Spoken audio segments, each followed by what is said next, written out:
Desde 11 anos, até lá 11 anos. Meu pai éramos tínhamos 5 filhos.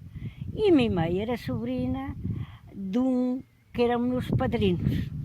E os meus padrinhos não tinham filhos. E coitados, e sempre se levaram muito bem com a sobrinha, não tinham filhos, meus pais ajudavam lá eles, cantam era cegar a mano, era carregar, era trilhar, era meter palha, meus pais eram uns escravos para eles. Pronto, e diz, olha, tenho 5 filhos, eu era a que seguia mais velho. E diz assim, dá-me a Maria Rosa para nós, que eram meus padrinhos, diz que lá criamos nós e vestimos-la e calçamos-la, e por isso vem a casa igual e ides allá quando cresce a vê-la.